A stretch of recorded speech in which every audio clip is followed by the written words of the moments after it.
अस्सलामुअलैकुम। हिन वीडियो में असी मोबाइल ऐं कंप्यूटर में PST ऐं JEST जी UC बुनियादनि ते थियल विर्छ वारी वैकेंसी लिस्ट डाउनलोड करणु सिखंदासीं।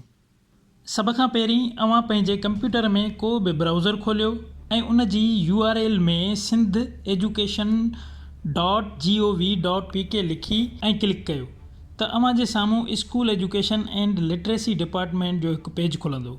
पोइ खाॿे पासे लेटेस्ट अपडेट जे मथां डाउनलोड वारे ऑप्शन में वञो ऐं वैकेंसी पोजीशन जे पहिरें लिंक खे दॿाईंदव त तव्हां जे साम्हूं सभिनी ज़िलनि जी लिस्ट जी टेबल खुली ईंदी ऐं पोइ अवां पंहिंजे घुर्बल ज़िले जी PST या JEST जी PDF लिस्ट डाउनलोड कयो। हिन लिस्ट में कुझु ज़िलनि जूं PST लिस्टूं अवेटेड आहिनि जेके बाद में school education and literacy department upload कंदो। PST अवेटेड लिस्टनि जे ज़िलनि में टंडो अलियार, जैकाबाद, कंबर शदाद कोट, कशमोर एट कंदकोट ऐं शिकारपुर ज़िला आहिनि। जेकॾहिं अवां हिन चैनल ते नवां आहियो त चैनल खे ज़रूरु सब्सक्राइब कंदा ऐं घंटी वारे बटन खे पिणु दॿाईंदा त जीअं ईंदड़ वीडियोज़ बाबति अव्हांखे आगाही मिली सघे। हाणे अचूं था मोबाइल में लिस्टूं डाउनलोड करण जे तरफ़।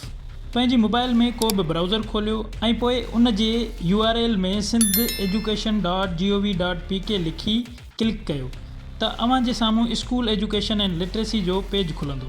उन जे खाॿे पासे लेटेस्ट अपडेट जे मथां बटन हूंदो, उन खे दॿायो त हिकु लिस्ट खुलंदी। पोइ उन लिस्ट जे हेठि डाउनलोड वारे पोर्शन जे पहिरें लिंक वैकेंसी पोजीशन ते वञो त अव्हांखे सिंध जे समूरनि ज़िलनि जूं लिस्टूं मिलंदियूं, पर मोबाइल में उन वेबसाइट में मौजूदु टेबल मुकमल नज़र न ईंदी। इन करे मोबाइल खे ऑटो रोटेट ऑप्शन ते रखी मोबाइल खे उभी पोजीशन खां सिधी पोजीशन में आणियो त अव्हांखे PST ऐं JEST जी लिस्टुनि वारी टेबल मुकमल नज़र ईंदी ऐं पोइ टेबल में नज़र ईंदड़ पंहिंजे घुर्बल ज़िले जी लिस्ट आसानीअ सां डाउनलोड कयो। जेकॾहिं तव्हांखे लॻे थो हीअ वीडियो ॼाण मुहैया कंदड़ आहे त पोइ असांजो चैनल सब्सक्राइब कंदा ऐं घंटी वारे बटन खे ज़रूरु दॿाईंदा त जीअं ईंदड़ वीडियोज़ बाबति अव्हांखे ख़बर पइजी सघे।